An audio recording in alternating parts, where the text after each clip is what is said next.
Hello everyone. आज हम लोग ट्रायंगल से रिलेटेड थ्योरम को पढ़ेंगे। इसमें ट्रायंगल की सभी प्रॉपर्टी को देखेंगे और इससे रिलेटेड सभी फॉर्मूला को हम लोग देखेंगे। चलिए हम लोग आज की क्लास को स्टार्ट करते हैं।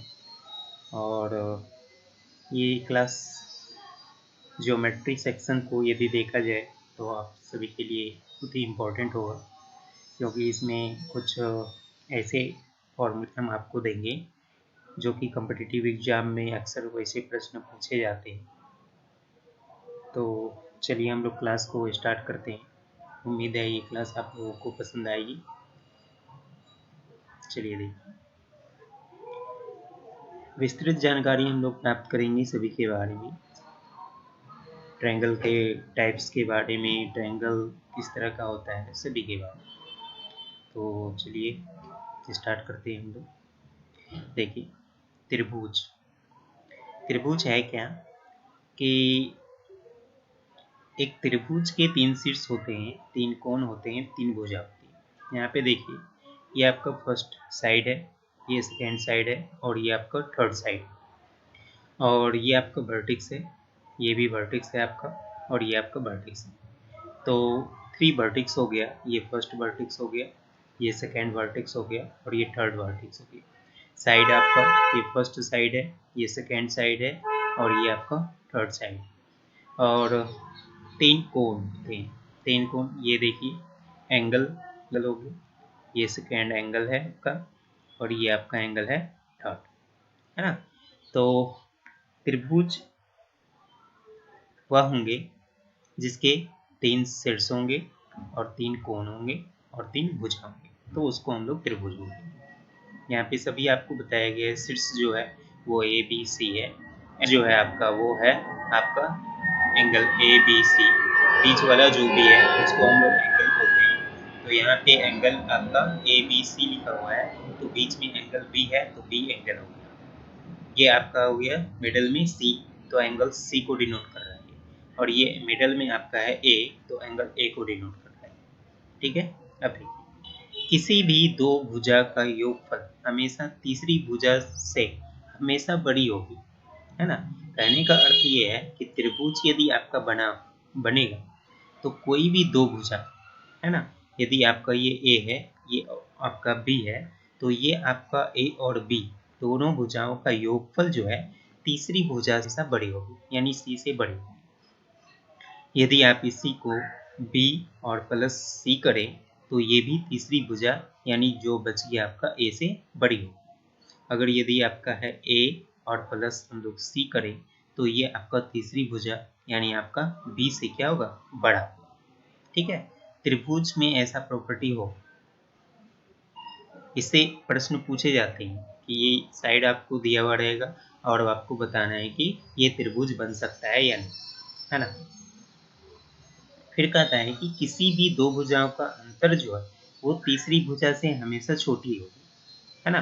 तो त्रिभुज में फर्स्ट प्रॉपर्टी तो हमने देख लिया कि दो भुजाओं का योगफल जो है वो बड़ी होती है तीसरी भुजा से, और दूसरा ये है कि त्रिभुज तभी बनेगा जबकि का अंतर जो है वो तीसरी भुजा से क्या होनी चाहिए, छोटी होनी चाहिए, है ना।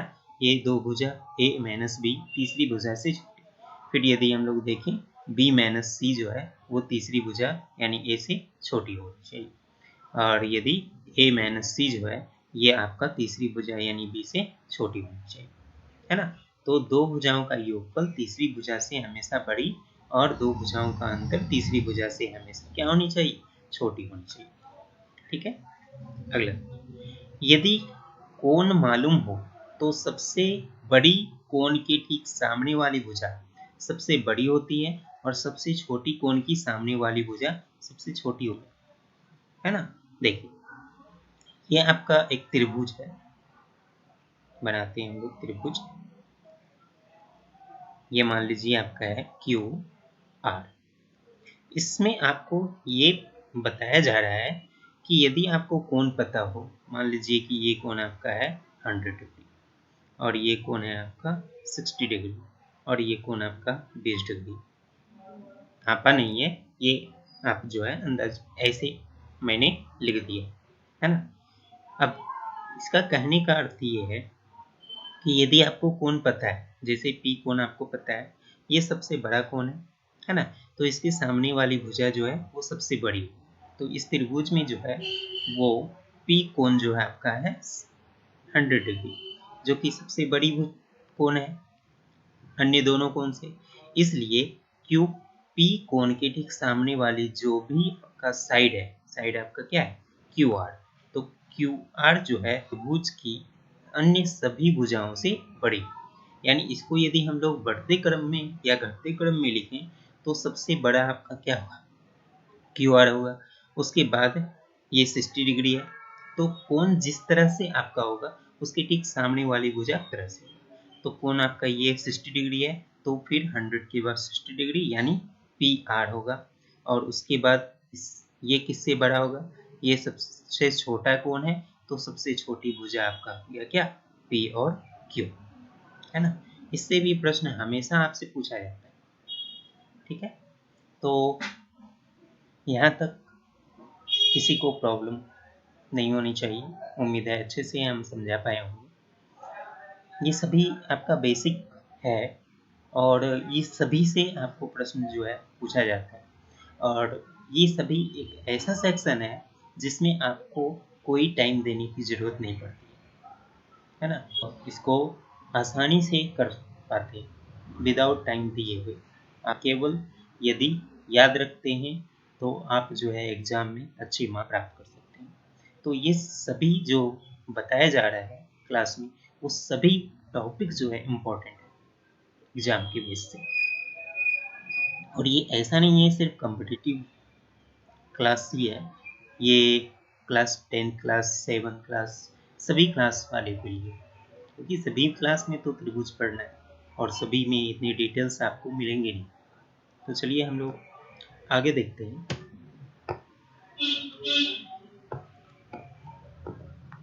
देखिए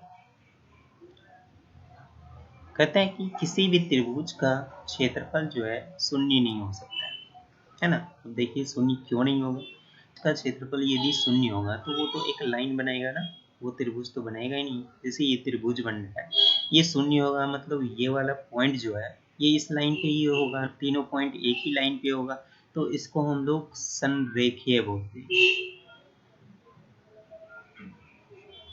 है ना, जिसको अंग्रेजी में बोलते हैं कॉलिनियर,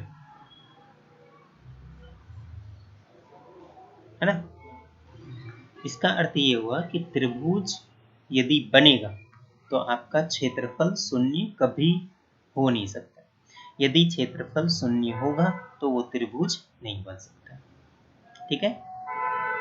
दूसरा आपको दिया हुआ है इसमें, कहता है कि यदि किसी भी त्रिभुज का क्षेत्रफल शून्य होगा तो उस त्रिभुज के तीनों शीर्ष संरेखी कहलाते हैं, अर्थात तीनों शीर्ष बिंदु एक ही सरल रेखा पर स्थित होती है। अभी बताएं कि ये शीर्ष जो है वो इस सरल रेखा पे स्थित हो जाएगी उस कंडीशन में।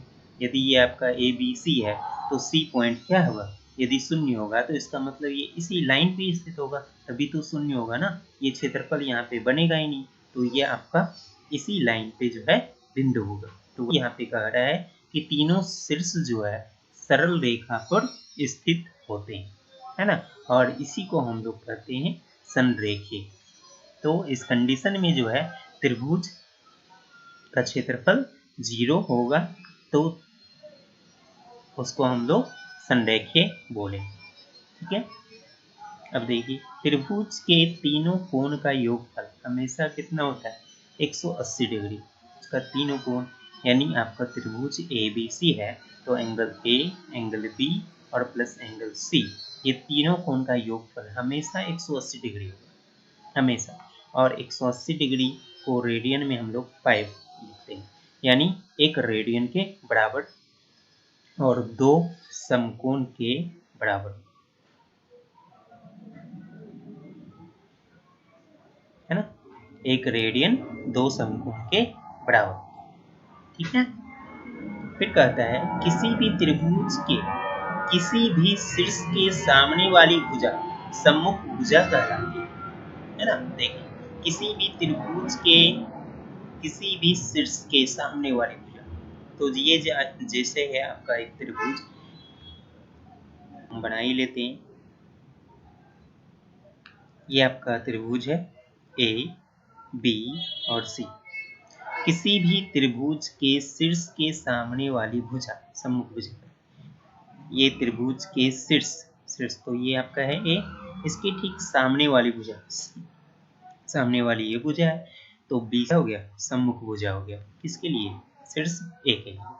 बी शीर्ष है तो इसके सामने वाली भुजा क्या है, ए सी, तो ए सी क्या हो गया, सम्मुख भुजा हो गया। किसके लिए, बी के लिए, है ना।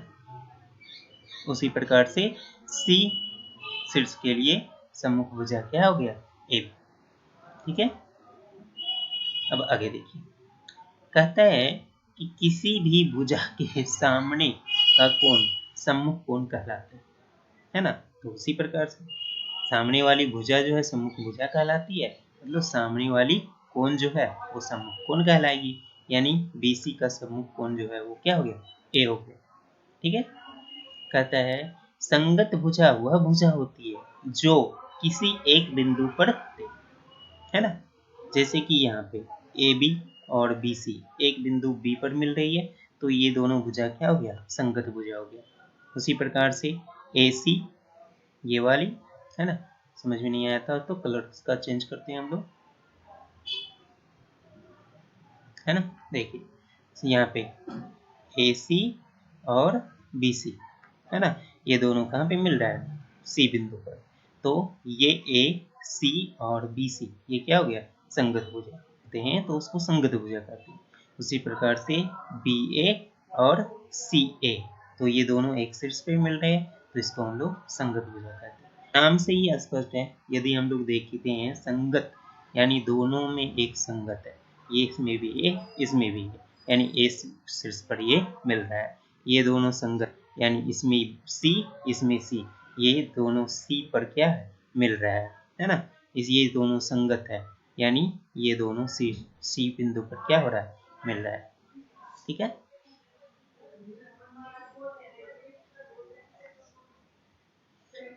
फिर यहाँ पे देखिए, किसी भी त्रिभुज के तीनों कोण का योग दो समकोण के बराबर होते हैं। वो बता ही दिया आपको, दो समकोण के बराबर होते हैं। ठीक है, तो चलिए हम लोग आगे देखते हैं। देखिए यहाँ पे कोण 1 और कोण 4 जो है वो बराबर है। कैसे, एकांतर अंतः कोण के कारण,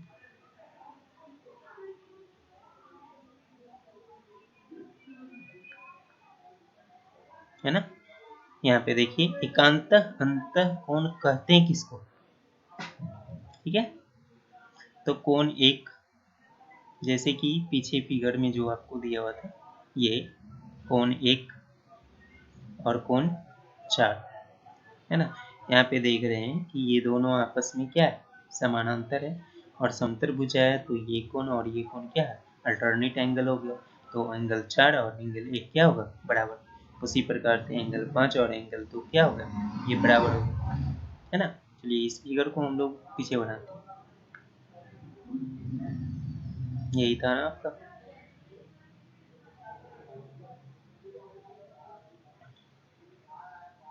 ये समानांतर है, ये आपका था, है ना। 1 2 3 4 5, एक ये 2 हो गया, ये एंगल 3 हो गया, ये एंगल 4 और ये एंगल 5, है ना, एकांतर। तो ये दोनों कोण आपका क्या हो गया, एकांतर। क्यों, क्योंकि ये रेखाएं समानांतर है। समानांतर को जब कोई भी रेखा प्रतिच्छेद करती है, जैसे ये आपका समानांतर लाइन है, ये प्रतिच्छेदक रेखा है, तो इस तरह बने अल्टरनेट एंगल, है ना, ये हो गया। तो इसी को हम लोग एकांतर खंड पर बने कोण कहते हैं। तो यहाँ पे आपका क्या है, 2 और 5 ये दोनों भी एकांतर अंतखंड पे बने कोण है, और ये दोनों आपस में क्या होते हैं, फिर 1 + 2 और एंगल 4 + 5 दोनों आपस में क्या होंगे, बराबर। यदि इसको आप इक्वेशन 1 मान ले तो इक्वेशन 2 मान ले, दोनों को LHS LHS जोड़ दीजिए, RHS RHS जोड़ दीजिए, तो दोनों का योगफल भी क्या होगा, बराबर होगा। ठीक है, तो यहाँ पे 1 और 4, 1 और 2, यानी ये आधार पर बने कोण त्रिभुज का और इसके एकांतर कोण दोनों का योगफल क्या होना चाहिए? बराबर होगा। ठीक है, फिर देखिए बाह्य कोण किसको बोलते हैं? जब किसी भी त्रिभुज में, है ना, उसकी भुजाओं के को बढ़ाया जाता है, जैसे कि यहाँ पे आप देख रहे हैं BC को बढ़ाया गया है इस पॉइंट तक और BA को बढ़ाया गया है इस पॉइंट तक और उसी प्रकार से ये AC को भी बढ़ाया गया। तो यहाँ पे ये जो कोण बन रहे हैं ये बाह्य कोण त्रिभुज के बाहर, है ना, जो कोण बन रहा है ये सभी आपका क्या है? बाह्य कोण है। 1 2 3, तो यहाँ पे दिया हुआ 1 2 3 जो है वो बाह्य कोण है और बाह्य कोणों का योगफल जो है हमेशा 360 डिग्री के बराबर होता है, हमेशा। ठीक है, त्रिभुज के बाह्य कोणों का योगफल 360 डिग्री के बराबर होता है, यानी 2 रेडियन के बराबर होता है। ये हुआ कि 4 समकोण के बराबर। ठीक है, यहाँ पे बाह्य कोण क्या क्या है बता दिए हैं। अब यहाँ पे देखिए कोई भी बाह्य कोण उसके अभिमुखी अंतः कोण के योगफल के बराबर होता है। ये बाह्य कोण है 3, इसके अभिमुखी अंतः कोण यानी उसके ठीक संगत कोण को छोड़ के बाकी जो कोण बचा, कोण ये आपका y और z, ये दोनों कोण के योगफल के बराबर होंगे कोण 3। यदि दो कोण को देखें तो ये कोण जो है इस दोनों कोण अभिमुखी अंतःखंड पे बने कोण, यानी उसके ठीक सामने वाली भुजा पर जो भी कोण बन रहा है ना, वो दोनों के योगफल के बराबर।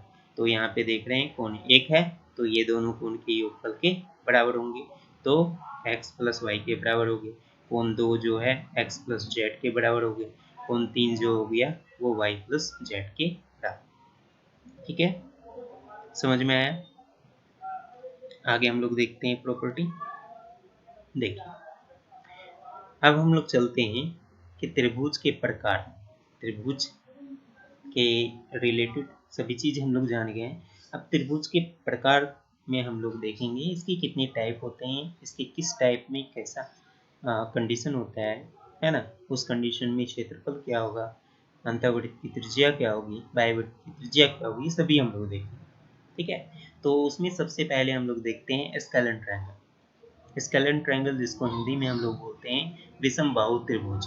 विषम बाहु त्रिभुज वैसे त्रिभुज के कहते हैं जिसकी कोई भी भुजा आपस में समान नहीं होती। यहाँ पे दिया हुआ है यदि किसी भी त्रिभुज के कोई भी भुजा या कोई भी कोण समान नहीं हो तो त्रिभुज विषमबाहु त्रिभुज कहलाते हैं, यानी स्केलेन ट्रायंगल कहलाते हैं, है ना। तो हम लोग कह सकते हैं कि ये scalene triangle have no equal sides and no equal angles, है ना। तो यहाँ पे ये जो ट्रायंगल है आपका एक स्केलेन ट्रायंगल है जिसमें आपका को ABC एक ट्रायंगल बनाया, ठीक है, और A के ठीक सामने वाली भुजा का जो लेंथ है वो A माना गया है, B के ठीक सामने वाली भुजा का लेंथ जो है वो B माना गया है और C के ठीक सामने वाली भुजा की लेंथ को C माना गया है, और ये जो है इस पे परपेंडिकुलर ड्रॉ किए हैं और इसको हम लोग H मानेंगे, हाइट। तो त्रिभुज का जो क्षेत्रफल होगा वो हाफ गुने आधार गुने ऊंचाई, ये सभी को पता ही होगा। हीरोन्स फॉर्मूला जो होता है वो S माइनस A, यानी पहली भुजा से आधा परिमीटर को हम लोग अर्ध परिमाप को घटा देंगे, अर्ध परिमाप में हम लोग घटा देंगे, दूसरी भुजा को भी अर्ध परिमाप में घटाएंगे, तीसरी भुजा को भी अर्ध परिमाप में हम लोग घटाएंगे। ये हो गया हमारा हीरोन्स फॉर्मूला, जहाँ पे S जो है वो आपका अर्ध परिमाप कहलाता है, और अर्ध परिमाप निकालने के लिए हम लोग तीनों भुजाओं का योगफल बटे 2 करें। ठीक है, तीनों भुजाओं का योगफल बटे 2 करें।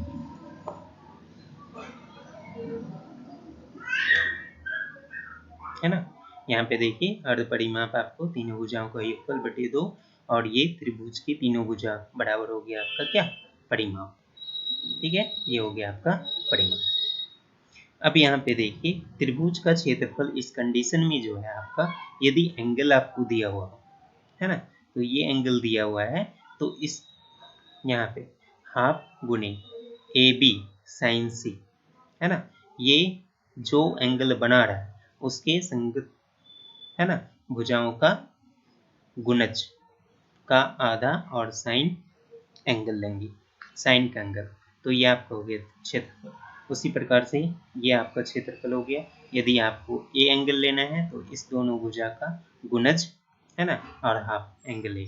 फिर उसी प्रकार से यदि बी एंगल आपको दिया हुआ है तो इस दोनों भुजा का गुणज यानी ए और सी का गुणज, है ना, हाफ सी ए और साइन बी, ये हो गया त्रिभुज का क्षेत्रफल। ठीक है।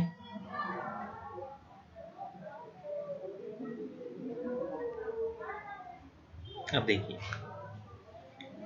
इसी में एक और हम लोग देखते हैं, यदि आपका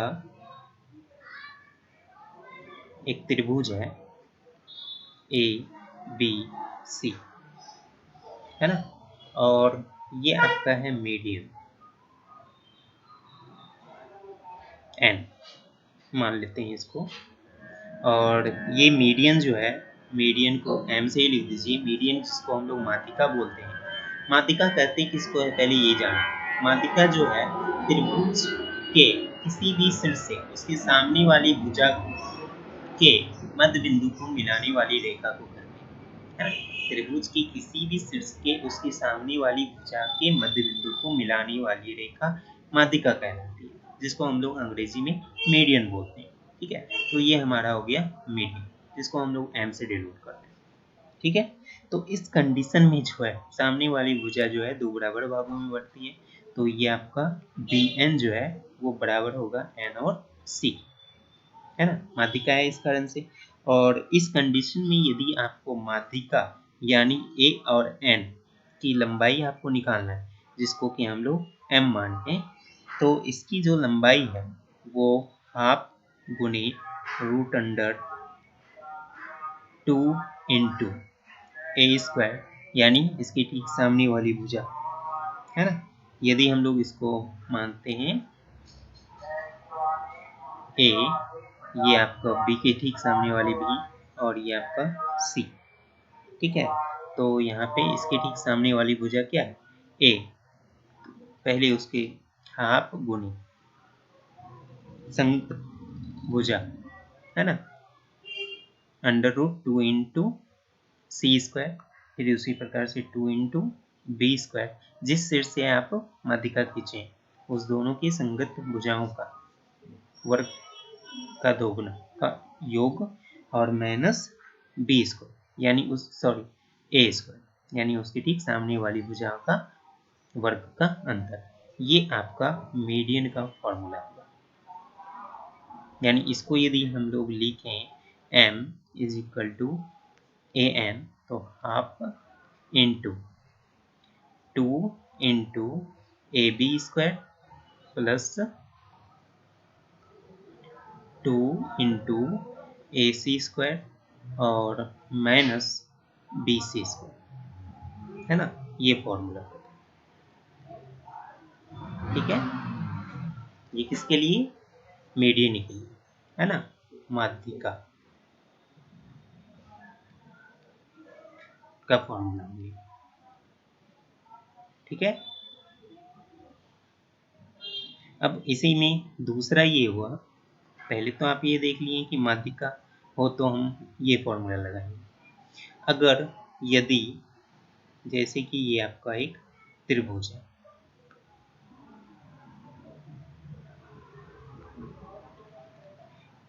और इसमें जो है ये एंगल बाइसेक्टर है,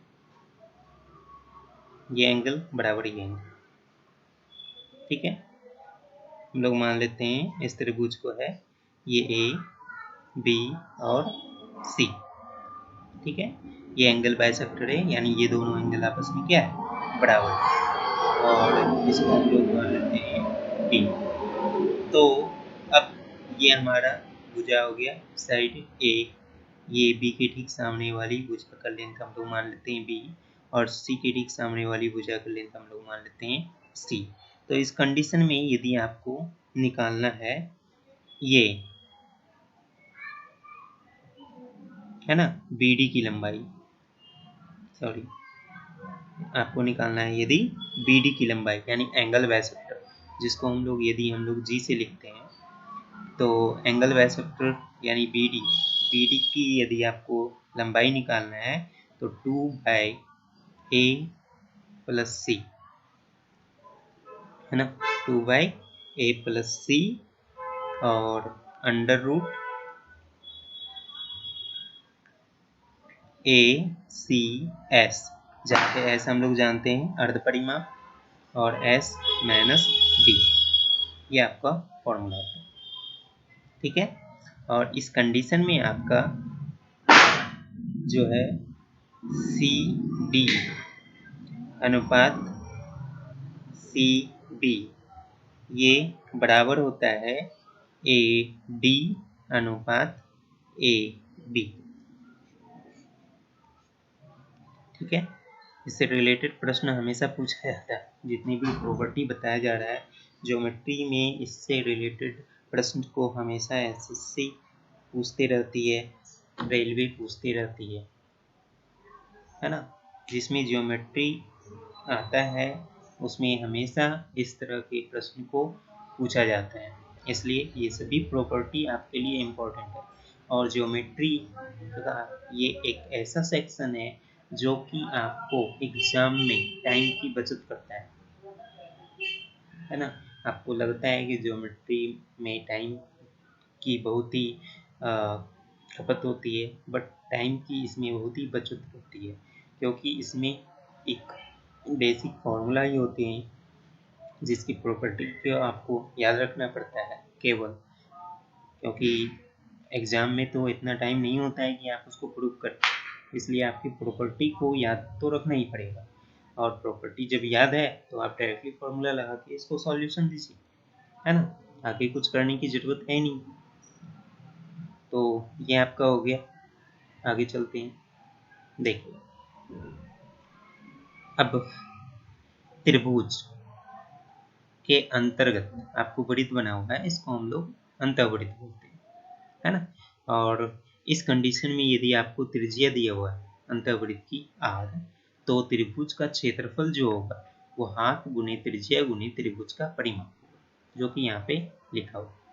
ठीक है, यह आपका एक त्रिभुज है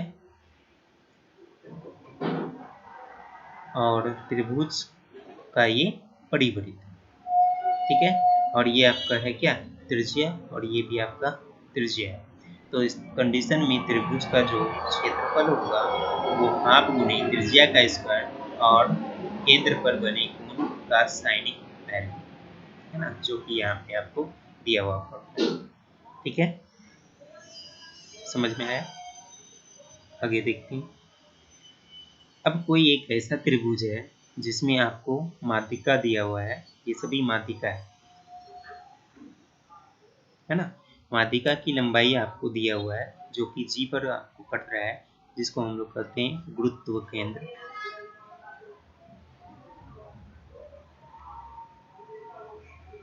है ना, इसको सेंट्रॉइड हम लोग बोलते हैं।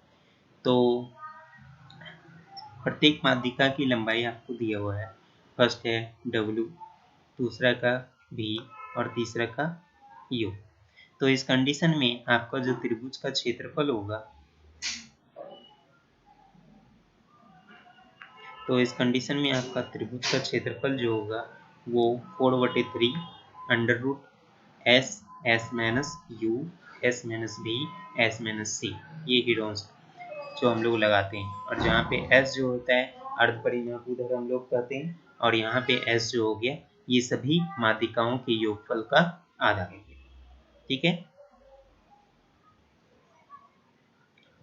तो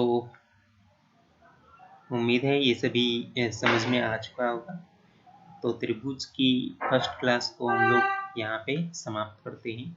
आगे हम लोग त्रिभुज की दूसरे प्रकार को देखेंगे, समबाहु त्रिभुज, और उससे रिलेटेड सभी फॉर्मूला को हम लोग एक एक करके देखेंगे। उसके अंतःवृत्त की, त्रिज्या क्या होगी, उसकी ऊंचाई क्या होगी, है ना, सभी फार्मूला को हम लोग देखेंगे। तो आज हम लोग ये देखा कि स्केलेन ट्रायंगल से जुड़े सभी फार्मूला को हमने देखा। उम्मीद है आप सभी को ये क्लास पसंद आई होगी और सभी ने एंजॉय किया होगा।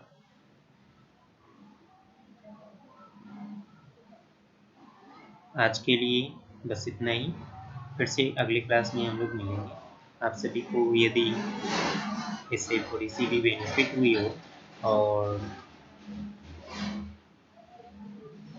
इसमें यदि समझने में कोई भी कठिनाई हुई हो, कठिनाई के यदि होती है तो आप कमेंट बॉक्स में कमेंट कीजिए या डायरेक्टली हमारे व्हाट्सएप नंबर पे व्हाट्सएप कीजिए, है ना।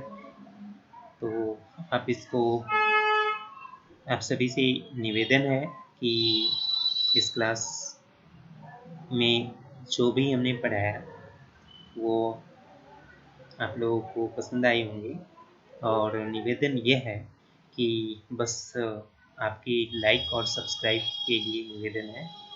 बस इसी की मांग हम करते हैं ताकि हमें आगे इस तरह की वीडियो बनाने में थोड़ी हौसला मिलती रहे। और वीडियो को जहाँ तक हो शेयर करें ताकि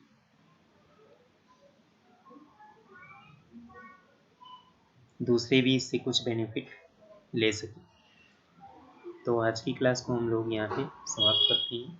आप सभी का वीडियो अंत तक देखने के लिए धन्यवाद।